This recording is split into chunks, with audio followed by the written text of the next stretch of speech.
Beneath the shadows of ancient stone walls, long before written alphabets and spoken dialects shaped civilizations, our ancestors carved their voices into silence through art.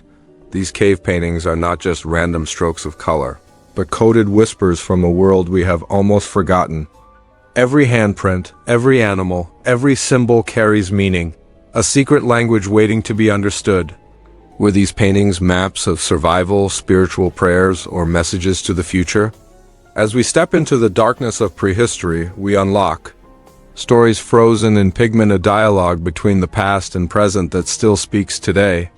The story of cave paintings begins in the quiet darkness, where time itself seems to have stopped, inside chambers hidden deep beneath the earth, carved by nature yet claimed by humans as the first canvas of communication.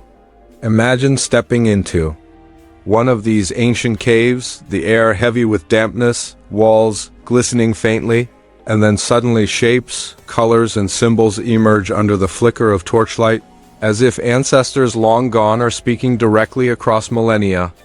These images, painted in ochre, charcoal, and blood, are not random decorations but fragments of a forgotten language, a system of thought that predates alphabets and chronicles. To modern eyes, the paintings may appear primitive, but to the people who made them, they were alive with meaning, pulsing with stories of survival, spirituality, and connection. Some researchers argue that the paintings were teaching tools, guiding hunters through depictions of bison, deer, and mammoth movements. Others believe they were portals to spiritual realms, visions induced by trance and ritual. Still others see them as early maps, codes to navigate landscapes where danger and opportunity were inseparable. But no matter the interpretation, one thing remains certain.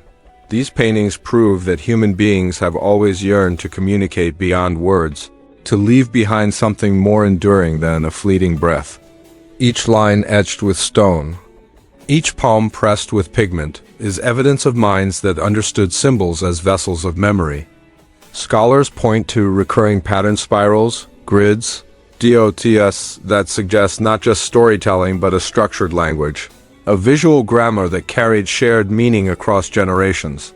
These markings might be the earliest evidence of collective identity, where clans and tribes expressed not only what they hunted but also who they were, what they feared, and what they worshipped.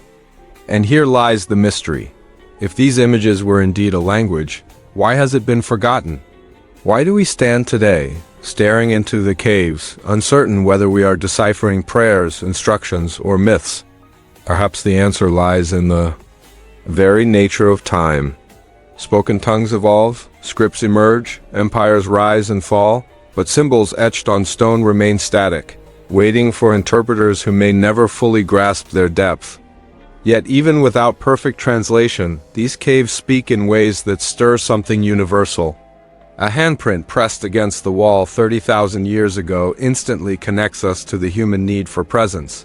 I was here, I existed, I mattered in that simple gesture. We recognize the root of all communication, the desire not to be forgotten. As archaeologists uncover more sites across Europe, Africa, Asia, and the Americas, patterns repeat, suggesting a shared cognitive leap among early humans.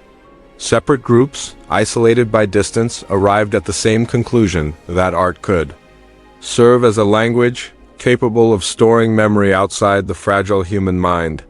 It is this universality that makes cave paintings less a cultural curiosity and more a foundational chapter of human history. The forgotten language of cave paintings may never yield a dictionary, but it reveals something perhaps more profound. The earliest proof that imagination and communication are inseparable, that humans have always sought to bridge the gap between the seen and the unseen. When we look closely at these walls, we are not simply looking at pictures, we are listening to the echo of voices that speak without sound, waiting for us to remember their language. As we move deeper into this exploration, one truth becomes undeniable. Cave paintings were never just drawings, they were deliberate acts of storytelling, designed to outlast the fragile span of a human life, and this idea will become clearer as we progress further.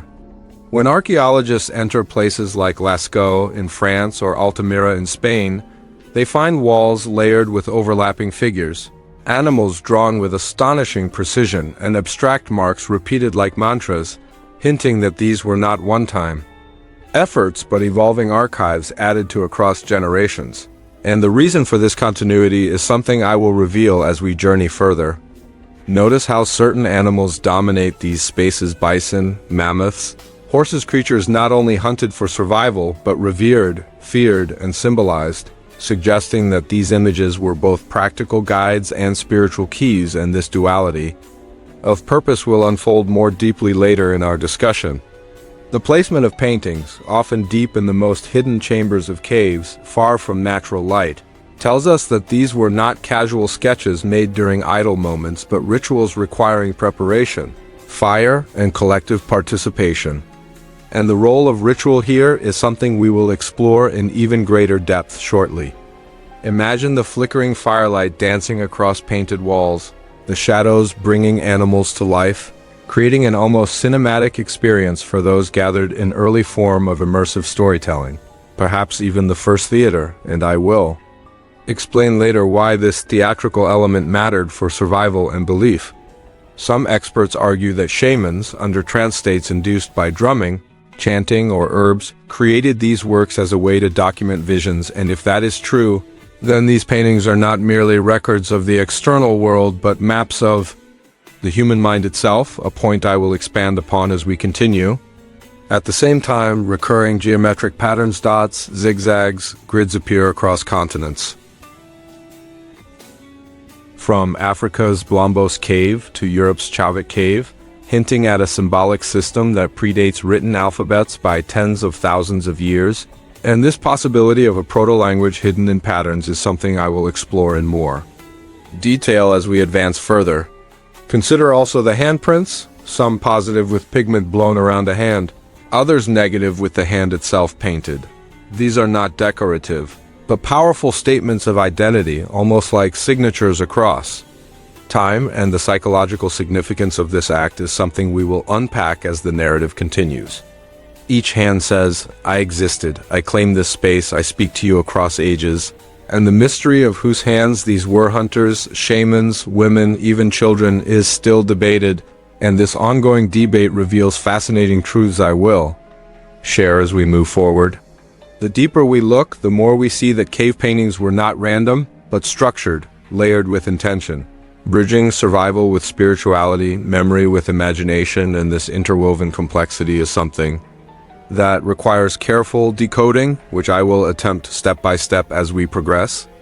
And so, as this journey continues, we must prepare to look beyond the obvious images of animals and hands, for hidden within the lines, the patterns, and the very choice of location lies a forgotten language waiting to be pieced together, a language I will keep unraveling for you in the parts that follow, where each symbol, each mark, will bring us closer to hearing the voices of the ancients once again. As we arrive at the final stretch of this journey, the question deepens: if cave paintings truly form a forgotten language, then what were our ancestors trying so desperately to say, and why is it important for us to listen today? The answer lies in patterns that keep reappearing as we study site after site, a thread weaving across continents, hinting that humanity's earliest communication was not fragmented but universal, and I will show you how this universality matters even in our modern age. For example, the same spiral shapes, zigzags, and dots that appear in caves of Africa also appear thousands of miles away in Europe and Asia, suggesting that early humans carried symbolic thought with them as they migrated, and later in this pot, I will reveal why these repeating codes may be the first seeds of written communication. Some scholars believe these markings were mnemonic devices, memory aids that help tribes recall myths, hunting strategies, or rituals, almost like the earliest textbooks etched into stone. And this concept of visual memory storage is something we must pay close attention to as we move forward. Others argue they were sacred scripts, prayers embedded in pigment meant to summon protection, fertility, or luck, and this spiritual function of art is something I will unwrap for you further as the narrative unfolds. But whichever interpretation we lean toward, one truth becomes undeniable: these caves were not museums for us. They were message boards for them, designed to carry meaning forward to future generations. And that continuity is exactly what we are rediscovering now. If we think carefully, we realize that the same impulse that drove a hunter to press his hand against stone is the same impulse that drives us today to write, to draw, to record, to upload. We all fear silence. We all want to be remembered. And I will emphasize this again before we close. In this sense, the forgotten language of cave paintings is not forgotten at all. It lives in our books, our films, our digital screens, because the essence of human communication has never changed. Only the medium has evolved. Yet what makes these caves truly humbling is not just what they tell us about the past, but what they remind us about ourselves. That imagination, ritual, and storytelling are not luxuries but necessities for survival, and this necessity is something I will explain further as we bring everything together. Without imagination, humans could not plan hunts, predict seasons, or envision futures. Without ritual, they could not unify tribes or face fear of the unknown. Without storytelling, they could not pass knowledge across generations. This trilogy of imagination, ritual, and storytelling is written into every brushstroke of those walls. And by decoding it, we decode ourselves. And so, as we close this chapter, the caves are no longer silent, they speak. They whisper that humans have always been more than creatures of flesh and bone, that we are dreamers, symbol makers, memory carriers, forever striving to mark our place in the flow of time.